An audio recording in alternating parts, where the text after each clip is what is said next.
Morí 5 minutos siendo ateo y vi algo que ningún pastor te va a contar.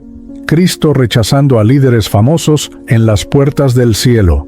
Lo que presencié me hizo creer en Dios, pero ya no en la iglesia que conocía. Mi nombre es Diego Quintero. Tengo 38 años y hasta hace poco más de un año era el ateo más convencido que podrías conocer en toda Bogotá. No del tipo agresivo que se la pasa peleando en redes sociales, sino del tipo que simplemente no veía ninguna razón lógica para creer en un Dios que permitía tanta injusticia en el mundo. Era profesor de filosofía en la Universidad Nacional de Colombia, y mi vida transcurría entre clases sobre Nietzsche, Sartre y el existencialismo, conversaciones profundas con estudiantes en cafeterías del centro y las calles empinadas de Chapinero, el barrio donde vivía en un apartamento modesto del 5º piso de un edificio que tenía más años que yo. Cada mañana comenzaba igual. Bajaba a la tienda de don Ernesto en la esquina de mi cuadra, un señor de unos 60 años con bigote canoso que siempre me tenía listo mi tinto bien cargado. «Profe Diego, aquí está su veneno», me decía con esa sonrisa pícara mientras me pasaba el vasito de café caliente. Yo le pagaba mis 1,500 pesos y nos quedábamos unos minutos hablando de fútbol, de política, de la vida. Don Ernesto era creyente, de esos que tienen una estampita de la Virgen del Carmen pegada en la caja registradora, pero nunca me juzgó por mi ateísmo. Decía que Dios me iba a tocar cuando fuera el momento. Yo me reía y le respondía: «Don Ernesto, si Dios existe, va a tener que hacer algo bastante impresionante para convencerme. No siempre fui ateo». Crecí en Ciudad Bolívar, uno de los barrios más humildes del sur de Bogotá, donde las calles son de tierra y las casas se aferran a las montañas como pueden. Mi mamá, Gloria Quintero, era una mujer devota, de esas que no se perdían una misa dominical en la parroquia del barrio y que tenía un altar con velas y santos en la sala de nuestra casa de 2 cuartos. Mi papá era otra historia, un alcohólico que nos abandonó cuando yo tenía 12 años, dejándonos en la pobreza más absoluta. Recuerdo a mi mamá rezando el rosario todas las noches, pidiéndole a Dios que nos ayudara a conseguir para el arroz y los frijoles del día siguiente. Trabajaba limpiando casas en el norte de la ciudad, tomando 2 buses y más de 2 horas para llegar, regresando exhausta cada noche. Fue ella quien me inculcó el amor por los libros. Con lo poco que ganaba, me compraba cuadernos y lápices, y me repetía siempre lo mismo: «Mijito, el estudio es lo único que nos va a sacar de aquí». Y tenía razón. Me gradué con las mejores notas del colegio. Conseguí una beca para estudiar filosofía en la Nacional y me convertí en el orgullo de mi madre. Pero justo cuando terminé mi pregrado, cuando por fin podía darle una vida mejor, ella murió de cáncer. No teníamos plata para los tratamientos y las vueltas en el sistema de salud colombiano nos mataron de burocracia antes de que la enfermedad la matara a ella. Murió en mi regazo en el hospital público de Usme, pidiéndome que no dejara de creer en Dios. No pude cumplir esa promesa. Después de su muerte, mi fe se desmoronó como un castillo de naipes. ¿Qué clase de Dios le hace eso a una mujer tan buena, tan devota? ¿Qué clase de Dios permite que los ricos tengan hospitales privados con tecnología de primer mundo, mientras los pobres se mueren esperando una cita con el especialista? Me sumergí en la filosofía atea, en Nietzsche y su declaración de que Dios ha muerto, en el materialismo dialéctico, en el humanismo secular. Encontré más consuelo en la razón que en la oración. Con el tiempo me hice un nombre en la universidad. Mis estudiantes me respetaban porque no era de esos profesores que se la pasaban en su torre de marfil. Conocía la pobreza, conocía la lucha y usaba mi posición para ayudar. Le daba tutorías gratis a estudiantes que no podían pagar. Compartía mis almuerzos con los que venían de lejos sin plata para la cafetería y rechacé más de una vez ofertas de sobornos por aprobar a hijos de familias adineradas. Mi honestidad intelectual era mi orgullo. No necesitaba a Dios para ser buena persona, y eso lo dejaba claro en cada conversación. Pero si les soy sincero, lo que más alimentó mi ateísmo no fue la muerte de mi madre, ni la injusticia social. fue ver la hipocresía descarada de muchos líderes religiosos en Colombia. Vivía en Chapinero, un barrio donde cada esquina tiene una iglesia evangélica o un templo cristiano. Y no hablo de las iglesias humildes, donde los hermanos se reúnen en casas o locales pequeños. Hablo de esas mega iglesias con luces de concierto, pantallas gigantes y pastores que llegan en camionetas BMW último modelo. Uno de ellos era Rafael Soto, pastor de una mega iglesia en Soacha que se llamaba Centro Cristiano Nueva Vida. Tenía más de 15,000 miembros, aparecía en programas de televisión y sus prédicas sobre la teología de la prosperidad eran famosas. Siembra tu semilla de fe y Dios te va a bendecir con abundancia, decía con esa sonrisa perfecta de dientes blanquísimos. El problema es que la abundancia solo parecía llegarle a él. Tenía una mansión en Chía con piscina y cancha de tenis, manejaba una camioneta de lujo y se rumoreaba que tenía un jet privado para sus viajes misioneros a Miami y Panamá. Mientras tanto, las viejitas de su congregación daban sus pensiones completas creyendo que Dios les iba a multiplicar el dinero. Y luego estaba Isabela Navarro, la televangelista más famosa de Colombia.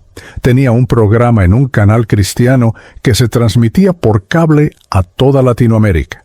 Era glamorosa, con su cabello perfectamente peinado, sus trajes de diseñador y sus joyas que brillaban más que las luces del estudio.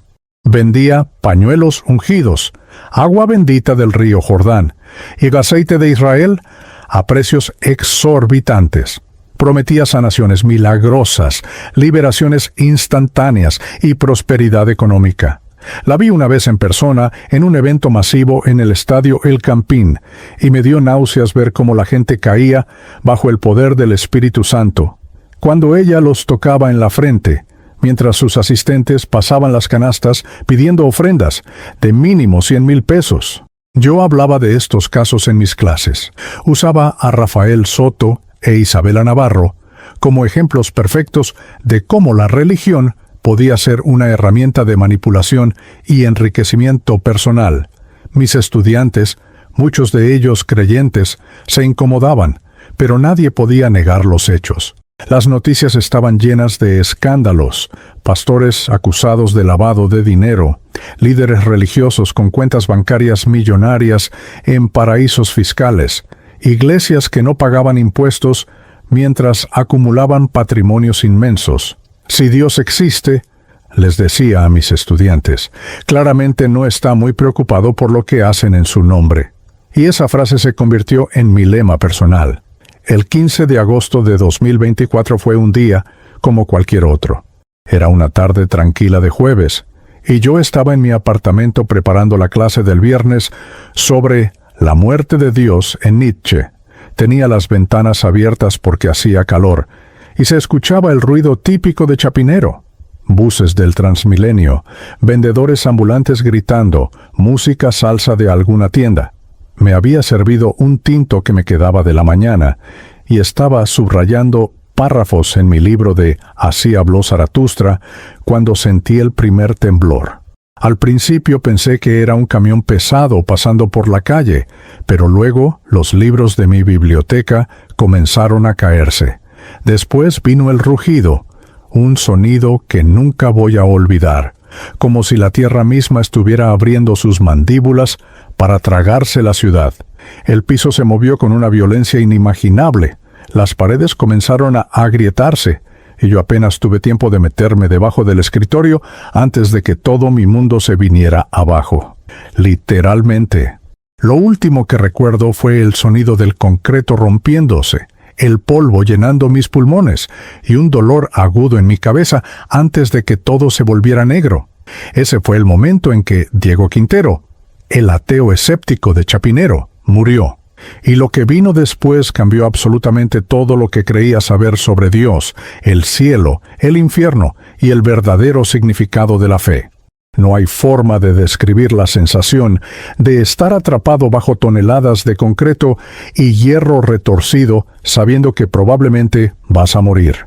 El terremoto de magnitud 6.8 que golpeó Bogotá ese 15 de agosto a las 4:47 de la tarde no fue solo un temblor más de los que estamos acostumbrados en Colombia.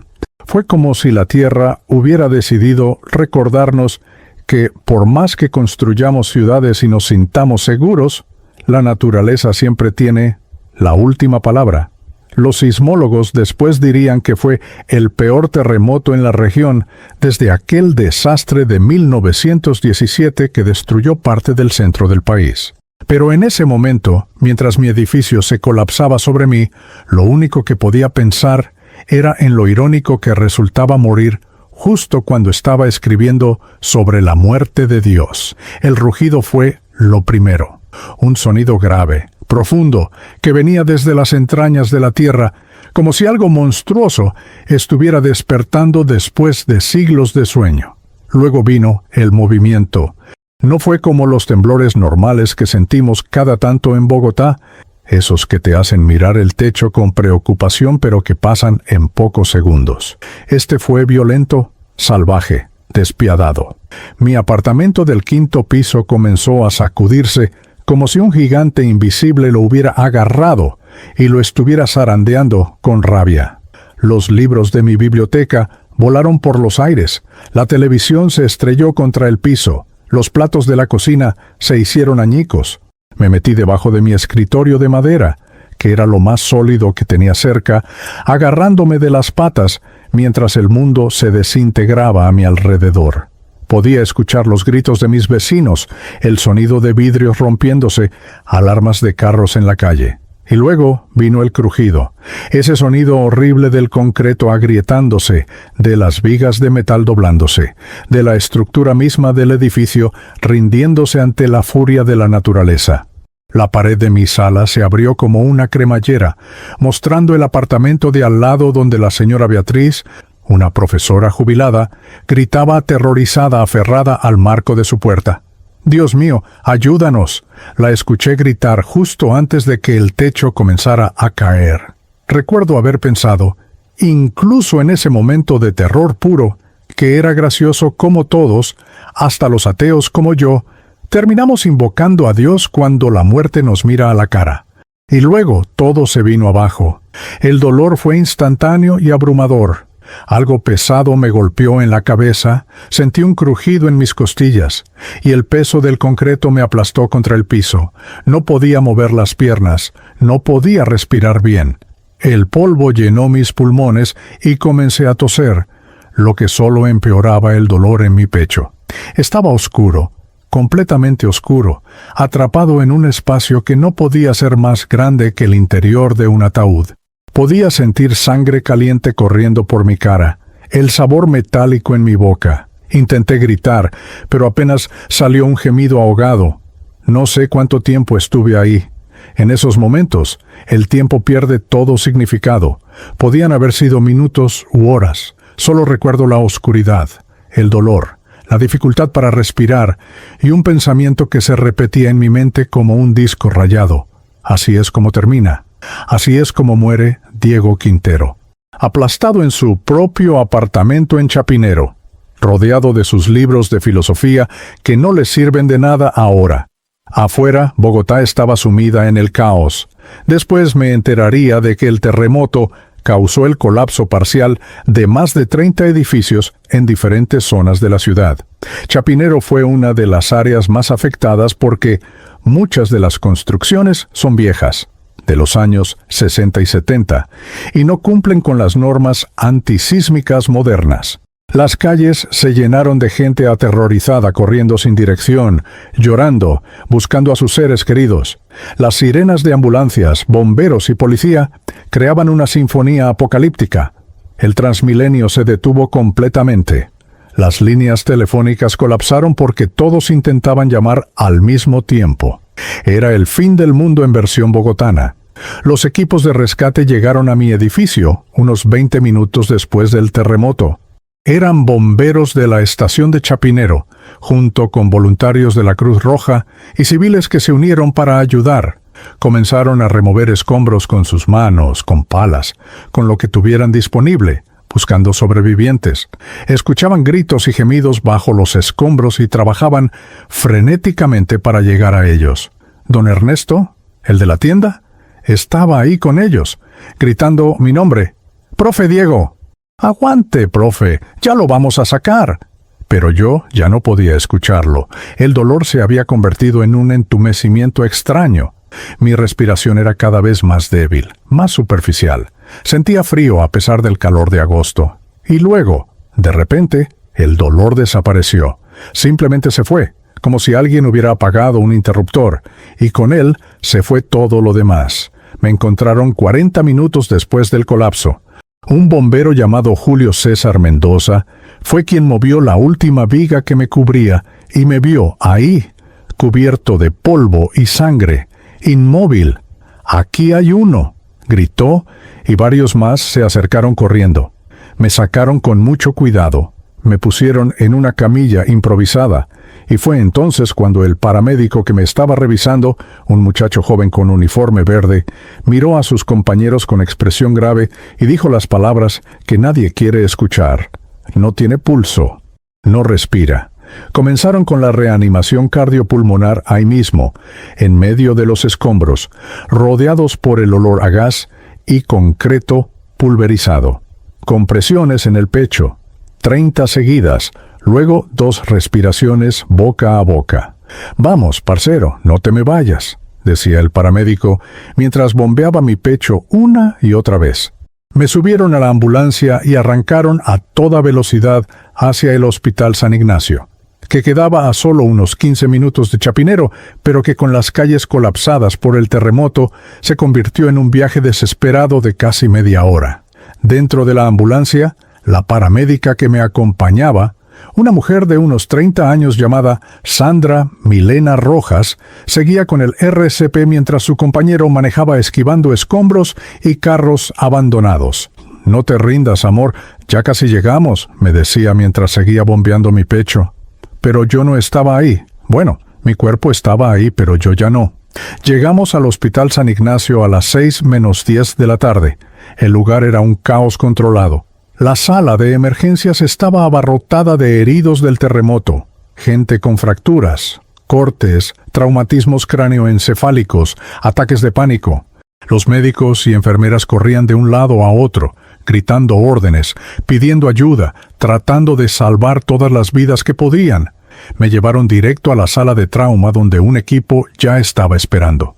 El doctor Andrés Pacheco, un médico de urgencias de unos 45 años con experiencia en desastres, tomó el control de mi caso. Paciente masculino, 38 años, atrapado en colapso estructural, sin pulso desde hace aproximadamente 40 minutos, dijo la paramédica mientras me transferían a la camilla del hospital. El doctor Pacheco me revisó rápidamente. Pupilas dilatadas, sin respuesta, sin pulso, sin respiración. «Denme el desfibrilador», ordenó. La enfermera Lucía Morales, una mujer de unos 35 años que llevaba 12 años trabajando en urgencias, conectó los parches del desfibrilador a mi pecho. «Cargando a 200», dijo. El aparato emitió su pitido característico mientras se cargaba. «Todos atrás», advirtió el doctor Pacheco, y luego, «despejado». Mi cuerpo se arqueó con la descarga eléctrica. Todos miraron el monitor. «Línea plana. Continuamos. RCP. Lucía, prepara epinefrina. 1 miligramo intravenoso», ordenó el doctor. Durante los siguientes minutos, el equipo trabajó como una máquina perfectamente coordinada. Compresiones, medicamentos, otro shock eléctrico, más compresiones. El doctor Pacheco sudaba. Sus manos se movían con precisión, pero podías ver la preocupación en sus ojos. Había tratado muchos casos en su carrera, pero este era difícil. Demasiado tiempo sin oxígeno. Demasiado daño. Las probabilidades no estaban de mi lado. A las 6:12 de la tarde exactamente, después de varios intentos, el doctor Pacheco se detuvo. Miró el reloj de pared, luego el monitor que seguía mostrando esa línea plana despiadada y suspiró profundamente. «Hora de muerte. 6:12 p.m. Fern comenzó a decir, su voz cansada y resignada. La enfermera Lucía tenía lágrimas en los ojos. Había algo en mi caso que la había tocado personalmente, tal vez porque su propio hermano era profesor universitario y yo le recordaba a él. Pero entonces pasó algo que nadie esperaba, algo que el doctor Pacheco describiría después como médicamente inexplicable, algo que haría que la enfermera Lucía cayera de rodillas y empezara a orar en voz alta ahí mismo en la sala de trauma. Porque después de 5 minutos de estar clínicamente muerto, con el cerebro sin oxígeno, con el corazón inmóvil, con todas las leyes de la medicina y la biología diciendo que era imposible, mi corazón comenzó a latir de nuevo. Pero yo no estaba ahí para verlo, porque en esos 5 minutos, mientras mi cuerpo yacía sin vida en esa camilla del Hospital San Ignacio, yo estaba en otro lugar completamente diferente. Un lugar donde estaba a punto de presenciar algo que cambiaría no solo mi vida, sino mi comprensión completa de la existencia, de Dios, y de lo que realmente significa ser un líder espiritual. No sé cómo explicar lo que pasó después de que mi corazón se detuvo. Los ateos como yo solíamos decir que la muerte era simplemente el fin, que la conciencia se apagaba como una luz y ya está, nada más. Pero estaba completamente equivocado. La muerte no fue un apagón, fue un despertar. Al principio solo hubo oscuridad, un vacío tan profundo y absoluto que ni siquiera podía sentir mi propio cuerpo. No tenía miedo, lo cual era extraño. Solo había silencio y negrura. Pero luego, desde algún lugar distante, apareció un punto de luz, pequeño al principio, como una estrella solitaria en el cielo nocturno, pero que comenzó a crecer y crecer hasta que se convirtió en algo brillante e irresistible. Me sentí atraído hacia esa luz con una fuerza que no puedo describir. No era física, era algo más profundo, como si cada parte de mi ser supiera que tenía que ir hacia allá. Y entonces comenzó el viaje a través de lo que solo puedo llamar un túnel. He leído sobre experiencias cercanas a la muerte, incluso las había discutido en mis clases de filosofía como alucinaciones causadas por la falta de oxígeno en el cerebro. Pero esto no se sentía como una alucinación. Se sentía más real que cualquier cosa que hubiera experimentado en mis 38 años de vida. Las paredes del túnel parecían estar hechas de energía pura, colores que no existen en el espectro visible, y mientras me movía a través de él, sentía una paz que nunca había conocido. Toda la ansiedad, todo el dolor, toda la amargura que había cargado por años, simplemente se disolvió. Cuando salí del túnel, lo que vi me dejó sin aliento, aunque técnicamente ya no estaba respirando. Estaba frente a unas puertas inmensas, tan altas que no podía ver dónde terminaban, hechas de algo que parecía oro pero que brillaba con una luz propia. No eran solo grandes, eran majestuosas, imponentes, pero al mismo tiempo acogedoras. El lugar donde estaba era como un jardín infinito, con colores más vívidos que cualquier cosa en la tierra. Había flores que nunca había visto, árboles que parecían cantar, y una luz suave y dorada que lo envolvía todo sin venir de ninguna fuente específica. El aire, si es que se le podía llamar así, olía a algo dulce y perfecto, como la mezcla de todas las cosas buenas que alguna vez había olido. Pero lo que realmente capturó mi atención fue la fila de personas esperando frente a las puertas. Había cientos, tal vez miles de almas, todas esperando su turno. Algunas se veían serenas, otras nerviosas y algunas completamente aterrorizadas. Y entonces lo vi. Vi a alguien que reconocí inmediatamente, aunque no podía creer lo que mis ojos me estaban mostrando. Era Rafael Soto, el pastor de la mega iglesia de Soacha, el mismo que yo había criticado tantas veces en mis clases. Estaba ahí, vestido con uno de sus trajes caros, caminando con esa confianza característica hacia las puertas.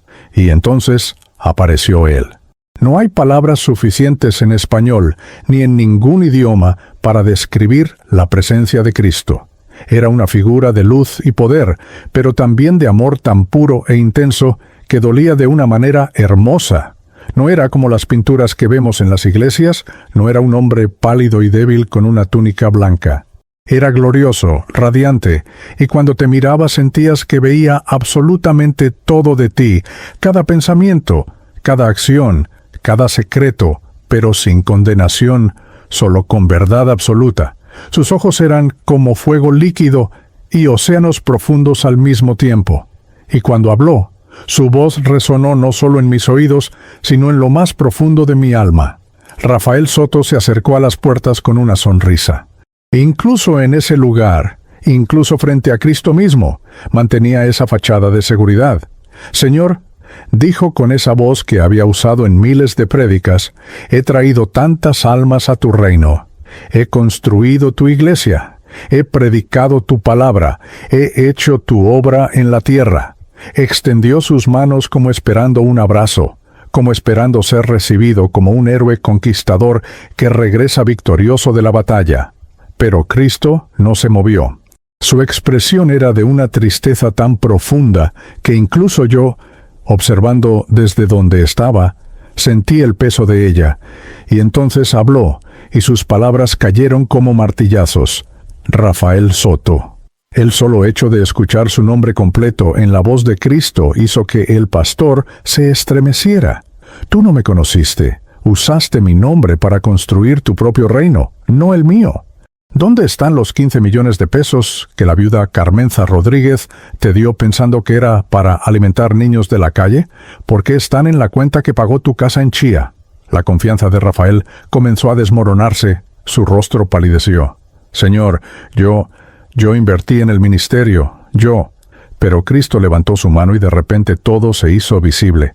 Era como si una pantalla gigante se desplegara en el aire, mostrando escena tras escena de la vida de Rafael. Lo vi aceptando sobres con dinero en efectivo en su oficina, dinero que nunca declaró, que nunca usó para la iglesia. Lo vi en reuniones secretas con otros pastores en Panamá, discutiendo cómo lavar dinero a través de ofrendas y diezmos, técnicas que habían aprendido de casos en México, específicamente de líderes en Tijuana, que usaban las iglesias como fachadas para operaciones financieras turbias. Vi a Rafael vendiendo la esperanza de personas desesperadas, una mujer con cáncer que gastó sus últimos ahorros en una ofrenda de sanidad que él prometió personalmente que funcionaría. Un joven que vendió el carro de su mamá para dar una semilla de $1,000, porque Rafael le prometió que Dios le devolvería 10 veces más. Familias enteras endeudadas, ancianos sin pensión, madres solteras sin para comer, todos dándole su dinero, mientras él acumulaba propiedades, vehículos, cuentas en el exterior. Y lo peor de todo, lo vi en su mansión de Chía, riéndose con sus amigos pastores, burlándose de la ingenuidad de su congregación. Son borregos que dan lana. Lo escuché decir entre risas mientras brindaba con whisky de $500 la botella. Apartaos de mí, hacedores de maldad, dijo Cristo con una voz que hizo temblar todo el lugar. Nunca os conocí. Y esas palabras, que yo había leído tantas veces en Mateo capítulo 7 sin creerlas, resonaron con un poder absoluto. Rafael Soto comenzó a gritar, a suplicar, a llorar como nunca lo había hecho en la tierra. No, Señor, por favor, perdóname, dame otra oportunidad. Pero ya era tarde. El piso bajo sus pies comenzó a abrirse, y de ahí salió un abismo de oscuridad y fuego. Los gritos de Rafael se mezclaron con otros gritos que venían de las profundidades, un coro de lamento eterno, y luego cayó, tragado por la oscuridad, sus súplicas, desvaneciéndose hasta que solo quedó silencio. Yo estaba paralizado, incapaz de procesar lo que acababa de presenciar, pero no terminó ahí. Inmediatamente después vi a otra figura que reconocí, Isabela Navarro, la televangelista glamorosa. Llevaba uno de sus vestidos de diseñador, su cabello perfecto, sus joyas brillando. Se acercó a Cristo con la misma sonrisa que usaba en televisión. Padre amado, dijo con esa voz dulce y manipuladora, he sido tu sierva fiel. He llevado tu mensaje a millones a través de la televisión. He orado por los enfermos. He ministrado liberación. La interrumpió Cristo, y su voz era como trueno. Isabela Navarro. ¿Cuántos enfermos mandaste a casa sin tratamiento médico porque les dijiste que si iban al doctor era falta de fe? ¿Cuántos murieron creyendo en tus falsas sanaciones? Y nuevamente las escenas comenzaron a aparecer. La vi en sus grabaciones de televisión, con personas plantadas en la audiencia que fingían estar en sillas de ruedas para luego ser sanadas milagrosamente. Vi los contratos que firmaba con esas personas, pagándoles para que actuaran. Vi los frascos del aceite de Israel, que en realidad compraba al por mayor en una fábrica en Medellín por 2,000 pesos y los vendía a 100,000, prometiendo milagros que nunca llegaban. Vi su vida de lujo obsceno. Yachts en Cartagena, joyas Cartier, viajes a Dubái, todo pagado con las semillas de fe que pedía en cada programa. Vi a una madre en Honduras que vendió su casa para comprar uno de los pañuelos ungidos de Isabela, creyendo que sanaría a su hijo con leucemia.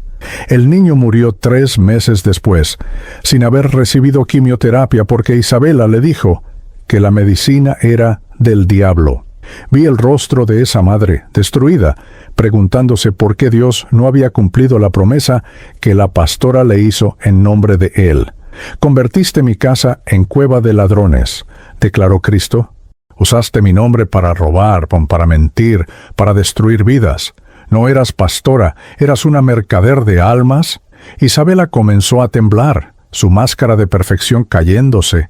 «Pero, Señor, yo pensaba». «Tú sabías exactamente lo que hacías», respondió Cristo con firmeza. «Y ahora cosecharás lo que sembraste». Y al igual que Rafael, el abismo se abrió bajo sus pies. Sus gritos fueron aún más desgarradores porque, a diferencia de Rafael, que al menos tuvo un momento de orgullo, Isabela cayó en completo terror, consciente plenamente del destino que había escogido con cada mentira, con cada manipulación, con cada alma que destruyó en nombre de Dios. Pero no fueron solo ellos dos. Vi a otros líderes religiosos siendo juzgados. Un obispo católico que encubrió casos de abuso sexual a menores en su diócesis, moviendo sacerdotes pedófilos de parroquia en parroquia para proteger la imagen de la institución. Un pastor evangélico que predicaba contra la homosexualidad mientras vivía una doble vida y que había llevado a varios jóvenes al suicidio con su retórica de odio. Una líder de alabanza que robaba ofrendas y las usaba para mantener su adicción a las drogas. Uno tras otro, cayendo en el abismo, sus gritos mezclándose en una sinfonía horrible de destino eterno, y yo solo podía observar, mi ateísmo desmoronándose como castillo de arena ante la marea. Todo era real. Dios era real. El juicio era real.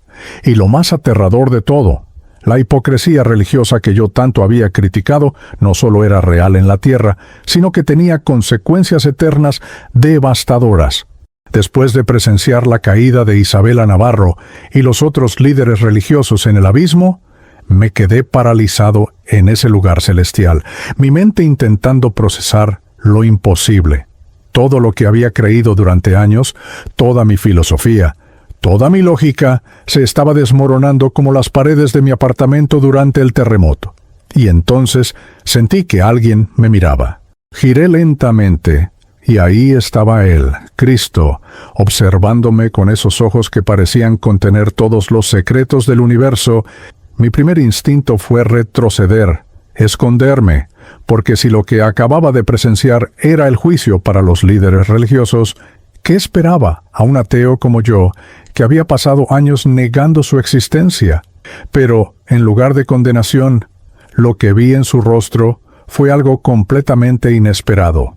Compasión, una tristeza mezclada con amor, como un padre que mira a un hijo perdido que finalmente regresa a casa. Y entonces habló, y lo hizo en español, con un acento que me recordó a mi propia tierra, a las calles de Bogotá, a mi madre. Diego Quintero. Dijo mi nombre con una familiaridad que me hizo temblar, no de miedo sino de una emoción que no podía identificar. Has visto lo que acabas de ver, y sé lo que estás pensando. Estás pensando que tu ateísmo estaba justificado, que tenías razón al rechazar la religión, y en parte, Diego, tenías razón. Esas palabras me impactaron como un relámpago. Cristo mismo diciéndome que tenía razón, no podía ser posible. Él continuó, acercándose a mí con pasos que no hacían sonido, pero que sentías en el alma. Tu rechazo no fue hacia mí, Diego. Fue hacia aquellos que deformaron mi mensaje, que convirtieron el Evangelio de amor en un negocio, que usaron mi nombre para llenar sus bolsillos mientras mis hijos sufrían. Tu indignación ante la injusticia, tu rechazo a la hipocresía, tu compasión por los pobres y marginados, todo eso vino de mí, aunque no lo sabías, porque yo también volteé las mesas de los mercaderes en el templo. Yo también llamé hipócritas a los líderes religiosos de mi tiempo. Tú rechazaste la religión falsa, pero nunca me rechazaste a mí, porque nunca realmente me conociste. Sus palabras penetraron cada fibra de mi ser. Lágrimas comenzaron a correr por mi rostro, o lo que fuera que pasaba por mi rostro en ese estado, porque técnicamente yo seguía muerto en una camilla de hospital. Pero Señor, dije con voz temblorosa, si tú eres real, si todo esto es real, ¿por qué permitiste que esa gente destruyera tu nombre? ¿Por qué dejaste que mi madre muriera rezando a un Dios que parecía no escucharla? ¿Por qué permites tanto sufrimiento? Cristo extendió su mano, y de repente todo el espacio a nuestro alrededor cambió. Era como estar en medio de una película tridimensional, pero más real que la realidad misma. Me mostró escenas de toda Latinoamérica, empezando por México. Vi pastores en Tijuana, en la frontera con Estados Unidos, operando iglesias que eran fachadas para el lavado de dinero del narcotráfico. Vi a un líder llamado Samuel Medina, con su mega iglesia de 10,000 personas, que recibía maletas llenas de dólares de los cárteles y los limpiaba a través de ofrendas falsas y construcciones de templos que nunca se terminaban.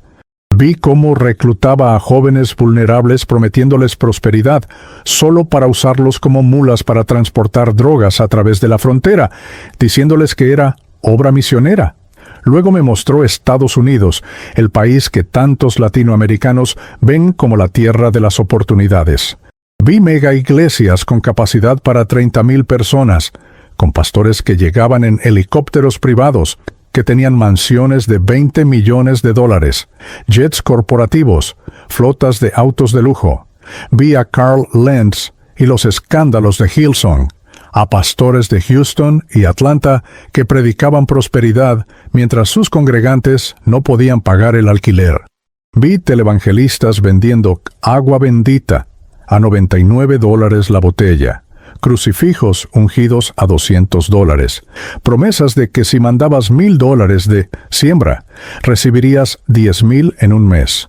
Y vi las caras de las víctimas, ancianos que perdieron sus ahorros de toda una vida, familias que se quedaron sin casa, enfermos que murieron porque gastaron el dinero de su tratamiento en donaciones de fe. ¿Ves, Diego?, me dijo Cristo mientras las imágenes seguían pasando. Estos no son casos aislados. Es una pandemia espiritual que ha infectado mi iglesia. Pero no empezó hace poco.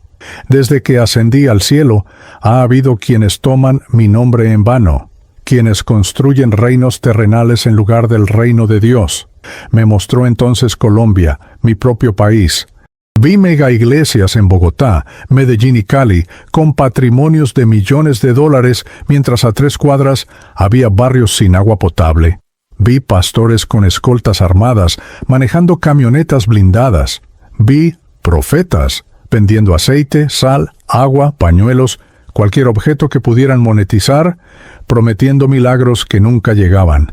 Pero luego me mostró Guatemala y Honduras, países devastados por la pobreza y la violencia. Ahí vi algo aún más cruel. Pastores prometiendo visas milagrosas a familias desesperadas que querían migrar al norte buscando una vida mejor. Vi a un pastor en la ciudad de Guatemala que cobraba $5,000 por oraciones especiales, que supuestamente garantizaban que pasarías la frontera de Estados Unidos sin problemas. Vi familias vendiendo todo lo que tenían, endeudándose con prestamistas, dándole su dinero a estos charlatanes. Y luego vi a esas mismas familias siendo deportadas, regresando sin nada, destruidas no solo económicamente, sino espiritualmente, preguntándose si Dios los había abandonado. Ellos no te abandonaron, Diego, dijo Cristo, y podía sentir el peso de su dolor. Yo los abandoné. Estos lobos vestidos de ovejas, estos falsos profetas, están por todas partes, y la razón por la que lo permito es la misma razón por la que permití que Judas me traicionara, el libre albedrío. Les di a los humanos la libertad de elegir, y algunos eligen el camino del egoísmo, de la codicia, de la manipulación, pero te advertí en mi palabra. Mateo 24, verso 11. Muchos falsos profetas se levantarán y engañarán a muchos. No es que yo no hablé, es que muchos no quisieron escuchar. Las imágenes cambiaron entonces, y lo que vi a continuación me rompió el corazón de una manera diferente. Me mostró el cristianismo verdadero, el que yo nunca había querido ver porque estaba tan enfocado en la hipocresía. Vi a una monja en las montañas de Ecuador, Sor María Teresa, que llevaba 30 años atendiendo a comunidades indígenas sin electricidad ni agua corriente, sin salario, sin reconocimiento, simplemente por amor a Dios y a su creación. Vi a un pastor en una favela de Medellín, el pastor Eliezer, que vivía en la misma pobreza que su congregación, que compartía su propio plato de comida con los niños de la calle, que había convertido su pequeña iglesia en un refugio para adictos y prostitutas, sin juzgar, solo amando. Vi comedores comunitarios en Ciudad Bolívar, el barrio donde yo crecí, operados por cristianos evangélicos que alimentaban a cientos de niños diariamente sin pedir nada a cambio. Vi médicos cristianos en las zonas rurales de Colombia, viajando horas en mula para llegar a veredas olvidadas, tratando enfermedades gratis, pagando los medicamentos de su propio salario. Vi misioneros en la selva amazónica, viviendo con tribus indígenas, aprendiendo sus idiomas, sirviéndoles, sin intentar civilizarlos o cambiar su cultura, solo compartiendo el amor de Cristo con respeto y humildad. Lear, este es mi verdadero evangelio, Diego, dijo Cristo con una ternura infinita. ¿Es amor, servicio, sacrificio, humildad? Todo lo contrario a lo que viste con Rafael Soto e Isabela Navarro. El problema no es mi mensaje. El problema es que algunos lo han secuestrado y lo han distorsionado para su propio beneficio. Pero por cada falso profeta, hay 100 siervos fieles que nunca aparecerán en televisión, que nunca tendrán mega iglesias, que morirán en el anonimato, pero que brillan en mi reino como estrellas. Me mostró entonces algo que me destrozó completamente. Vi a mi propia madre, Gloria Quintero, en ese mismo lugar celestial. Estaba radiante, joven, llena de vida, sin el cáncer que la consumió, sin las arrugas de preocupación que tenía cuando trabajaba limpiando casas para mantenerme. Corrió hacia mí y aunque técnicamente yo no tenía cuerpo físico, sentí su abrazo con más realidad que cualquier abrazo terrenal. «Mijito», me dijo con esa voz que había extrañado cada día desde su muerte. No dejé de creer en Dios. Él estuvo conmigo hasta el final. Mi oración no fue por sanarme, fue por ti, porque sabía que ibas a necesitar esto algún día. Lloré como no había llorado en años. Todas las paredes que había construido alrededor de mi corazón se derrumbaron. «Mamá, lo siento tanto», le dije. Rompí mi promesa. No mantuve la fe. Ella me miró con esos ojos llenos de amor incondicional. «No rompiste nada, mi hijo. Tomaste el camino largo para llegar aquí, pero llegaste, y ahora tienes una misión». Se alejó lentamente, desvaneciéndose, pero dejando atrás una sensación de paz que nunca había conocido. Cristo se acercó de nuevo. «Diego, la pregunta no es ¿por qué permito que existan falsos profetas? La pregunta es, ¿qué vas a hacer tú al respecto? Tienes voz, tienes inteligencia, tienes credibilidad, la gente te escucha. ¿Usarás tu vida para continuar rechazándome o la usarás para ayudar a restaurar la verdad de mi mensaje?» Me mostró versículos bíblicos que aparecían en el aire como letras de fuego. Mateo 7, 21 al 23, sobre los que dicen, «Señor, Señor», pero no hacen la voluntad del Padre. Segunda de Corintios 11, 13 al 15, sobre los falsos apóstoles que se disfrazan como ministros de justicia. Primera de Timoteo 6, 10, sobre el amor al dinero como raíz de todos los males. ¿Aceptas mi gracia, Diego?, me preguntó finalmente. No te estoy pidiendo que te unas a una religión. Te estoy pidiendo que me conozcas a mí, que tengas una relación real conmigo, no rituales vacíos. Te estoy pidiendo que regreses y seas mi testigo, que expongas la mentira, pero también que muestres la verdad. Que ayudes a los perdidos como tú a encontrar el camino real, no el camino falso de los mercaderes del templo. Por primera vez en mi vida adulta, doblé mis rodillas en sumisión, no a una religión, no a una institución, sino a Él. Sí, Señor, dije con voz quebrada. Acepto tu gracia, acepto la misión. Y en ese momento sentí como si fuego líquido me llenara, como si cada parte de mi ser fuera renovada, transformada. Entonces regresa, Diego Quintero, dijo Cristo con una sonrisa. Tu trabajo en la tierra no ha terminado. Apenas está comenzando. Hoy sí. El regreso fue brutal. Si pensaba que morir había sido doloroso, volver a la vida fue 1000 veces peor. Sentí como si me arrancaran de un lugar de paz absoluta y me lanzaran de vuelta a un cuerpo destrozado, aplastado, lleno de dolor. Fue como caer desde una gran altura y estrellarte contra el concreto. Mis pulmones se llenaron de aire en una inhalación violenta y desesperada. Mi corazón comenzó a latir con una irregularidad caótica, y cada terminación nerviosa de mi cuerpo gritó en agonía al mismo tiempo. Abrí los ojos de golpe, desorientado, aterrorizado, sin entender dónde estaba ni qué había pasado. Lo primero que vi fue el rostro del doctor Andrés Pacheco inclinado sobre mí, sus ojos abiertos como platos, su boca abierta en shock absoluto. «¡Dios mío, está vivo!», gritó, y su voz sonaba lejana, como si estuviera bajo el agua. «Lucía, está respirando, tiene pulso».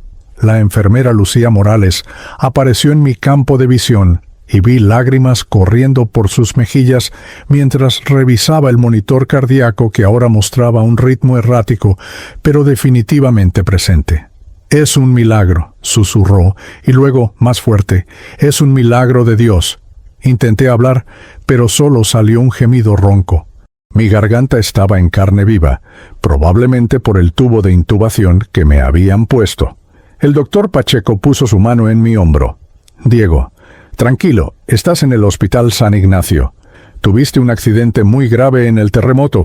Estuviste muerto por 5 minutos, pero ahora estás de vuelta. No intentes hablar todavía, solo respira». Pero yo necesitaba hablar, necesitaba contarles lo que había visto. Necesitaba gritarle al mundo que todo era real, que Dios era real, que el juicio era real. «Cristo», logré susurrar con voz áspera. «Vi a Cristo, vi el cielo, vi el infierno, vi a los pastores falsos cayendo». Lucía se acercó más, tomó mi mano entre las suyas. «Tranquilo, Diego, lo sé, yo creo en esas cosas. Dios te trajo de vuelta por una razón». El doctor Pacheco, sin embargo, tenía esa expresión que los médicos ponen cuando creen que estás delirando. Es normal tener alucinaciones después de una experiencia traumática así», dijo con su tono profesional. «La falta de oxígeno al cerebro puede causar visiones muy vívidas. Lo importante es que estás vivo. Pero yo sabía que no había sido una alucinación. Cada detalle estaba grabado en mi memoria con una claridad que ningún sueño jamás tendría. Los siguientes días fueron una mezcla borrosa de dolor, medicamentos y un deseo desesperado de recuperarme lo suficiente para poder cumplir la misión que Cristo me había dado. Me mantuvieron en la unidad de cuidados intensivos durante 3 días completos. Tenía 4 costillas fracturadas, una contusión pulmonar, un traumatismo cráneoencefálico leve y múltiples laceraciones por todo el cuerpo. Los médicos decían que era un milagro que hubiera sobrevivido al colapso del edificio, pero un milagro aún mayor que hubiera vuelto después de estar clínicamente muerto por tanto tiempo sin daño cerebral aparente. Durante esas noches en el hospital, mientras el dolor me mantenía despierto, Le conté toda mi experiencia a Lucía. Ella hacía el turno nocturno y se sentaba junto a mi cama cuando sus otras labores se lo permitían, escuchando cada detalle con los ojos brillantes. Cuando le conté sobre Rafael Soto e Isabela Navarro siendo rechazados en las puertas del cielo, ella se llevó las manos a la boca. «Ay, Diego, yo los he visto en televisión. Esa mujer vende esos pañuelos carísimos. Mi tía le compró uno para mi abuela que tenía diabetes, diciéndole que se iba a sanar si tenía fe. Mi abuela dejó de tomar su insulina y casi se muere. Cuando fuimos a reclamar, nos dijeron que era culpa nuestra por no tener suficiente fe, Mante». Le conté sobre mi encuentro personal con Cristo, sobre mi madre, sobre la misión que me había sido dada. «Diego», me dijo Lucía con seriedad, «si Dios te trajo de vuelta es porque tiene un plan grande para ti. Yo he trabajado en emergencias por 12 años y nunca había visto a alguien volver después de 5 minutos. Esto fue divino, no médico». Sus palabras me dieron la fuerza que necesitaba. Cuando finalmente me dieron de alta una semana después, salí del Hospital San Ignacio como un hombre completamente diferente al que había entrado. Lo primero que hice, incluso antes de regresar a lo que quedaba de mi apartamento, fue ir al computador de un café internet en la calle 70 y buscar información sobre Rafael Soto e Isabela Navarro. Necesitaba confirmar que lo que había visto era real, que esas personas existían, y ahí estaban. Rafael Soto, pastor principal del Centro Cristiano Nueva Vida en Soacha, con más de 15,000 miembros, fundador de una red de iglesias en toda Colombia. Isabela Navarro, televangelista con programa semanal en el canal Cristiano Vida, autora de 5 libros sobre prosperidad, con millones de seguidores en redes sociales.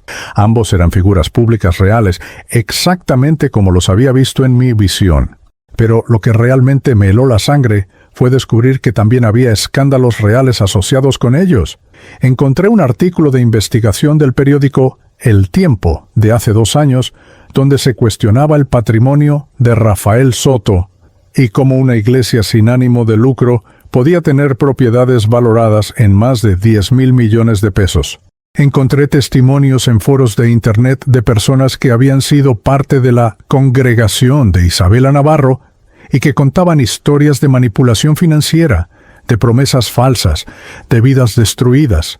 Todo lo que Cristo me había mostrado tenía fundamento en la realidad terrenal. Esa confirmación me dio la determinación que necesitaba. Durante las siguientes semanas, mientras mi cuerpo sanaba, mi espíritu se fortalecía. Comencé a leer la Biblia, algo que nunca había hecho con seriedad, siempre desde una perspectiva crítica académica, pero nunca con el corazón abierto. Ahora las palabras cobraban vida.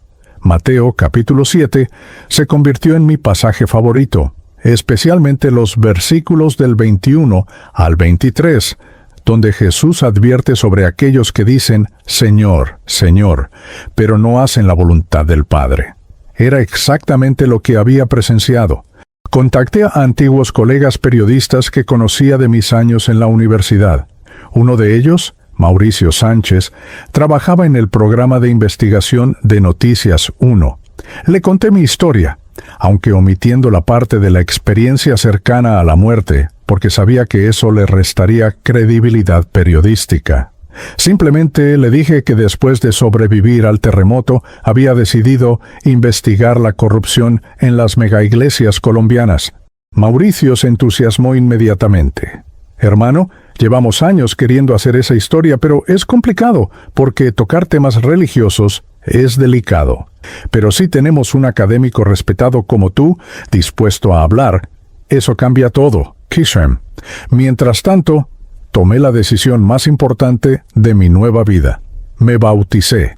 No en una megaiglesia con luces y cámaras, sino en una pequeña iglesia evangélica del sur de Bogotá, la Iglesia Bautista Bethesda, ubicada en el mismo barrio de Ciudad Bolívar, donde crecí. Era una congregación humilde de unas 50 personas, con un pastor llamado Germán Castillo, que vivía en el mismo barrio, que trabajaba como conductor de bus, durante la semana para sostenerse y que pastoreaba por amor genuino sin recibir un solo peso de salario de la iglesia. El día de mi bautismo lloré como un niño. Me sumergieron en una pila bautismal improvisada en el patio trasero de la iglesia, y cuando salí del agua sentí como si finalmente hubiera llegado a casa después de un viaje de 38 años. La congregación me recibió con abrazos, con canciones sencillas acompañadas de una guitarra desafinada, con un almuerzo comunitario donde cada familia trajo lo poco que tenía para compartir. Este era el cristianismo real que Cristo me había mostrado. No había cámaras, no había ofrendas millonarias, no había ostentación, solo amor genuino. Renuncié a mi cátedra en la Universidad Nacional, algo que sorprendió a todos mis colegas, pero yo sabía que mi misión ahora era diferente. Usé mis ahorros para crear un canal de YouTube que llamé Verdad sin Hipocresía. Mi primer video fue mi testimonio completo, sin filtros. Lear. Morí durante 5 minutos en el terremoto de Bogotá. Comencé mirando directamente a la cámara, y lo que vi del otro lado cambió todo lo que creía saber sobre Dios, la religión y el verdadero cristianismo. El video se volvió viral en cuestión de días. 500,000 de vistas la primera semana, 1,000,000 al mes. Los comentarios eran una mezcla de apoyo, escepticismo y ataques furiosos. Pero los ataques más fuertes vinieron de donde yo esperaba, de las mega iglesias y televangelistas que empecé a exponer. Comencé a hacer videos investigativos, documentando la riqueza de pastores como Rafael Soto, mostrando fotos de sus mansiones obtenidas legalmente a través de registros públicos, comparando sus patrimonios declarados con sus ingresos reportados. Expuse los precios de los productos ungidos de Isabela Navarro. Contacté a víctimas que estaban dispuestas a contar sus historias en cámara. El impacto fue inmediato. Un día recibí una llamada de un número desconocido. Era el asistente personal de Rafael Soto, invitándome a una reunión privada con el pastor. Acepté llevando a Mauricio conmigo con una cámara oculta. Nos reunimos en la oficina principal del Centro Cristiano Nueva Vida, un edificio imponente con mármol italiano y candelabros de cristal. Rafael Soto me recibió con una sonrisa forzada, vestido con un traje que probablemente costaba más que el salario mensual de un colombiano promedio.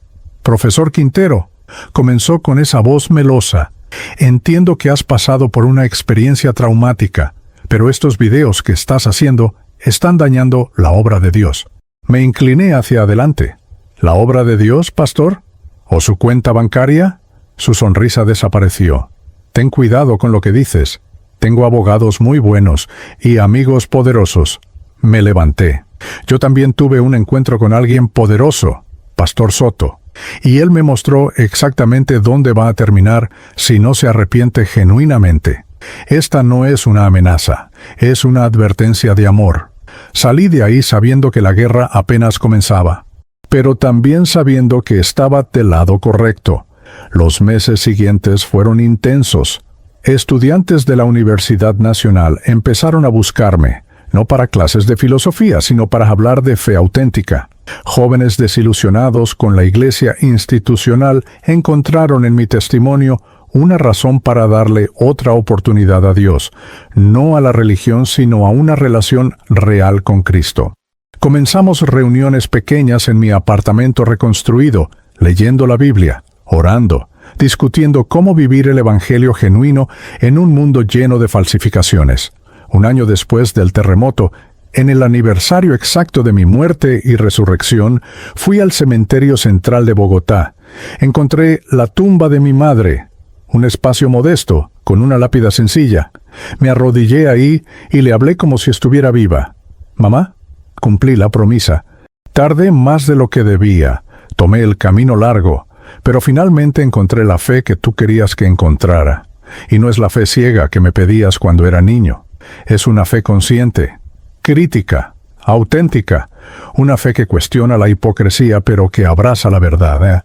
Hoy, mientras escribo esto, tengo 39 años y una misión clara: Mi apartamento en Chapinero se ha convertido en un centro de enseñanza donde un grupo pequeño de discípulos se reúne semanalmente. No les cobro nada, no les pido diezmos, solo les pido que lean Mateo capítulo 7, versículos del 15 al 20. Por sus frutos los conocerán. Les enseño a distinguir entre el cristianismo real y el falsificado. Les muestro que un árbol bueno da frutos buenos: amor, humildad, servicio, sacrificio. Y un árbol malo da frutos malos: codicia, orgullo, manipulación, ostentación. Si mi muerte de 5 minutos salvó aunque sea un alma de la hipocresía religiosa, valió cada segundo de dolor. Cristo es real, el cielo es real, el infierno es real, y el juicio también es real, pero más real que todo eso es su amor, su gracia y su llamado a que restauremos la verdad de su mensaje, que ha sido secuestrado por mercaderes modernos del templo. Mi nombre es Diego Quintero. Era ateo, morí, y volví para contarles que Dios existe, pero la religión que muchos venden en su nombre es una mentira mortal. Es hora de recuperar el verdadero evangelio.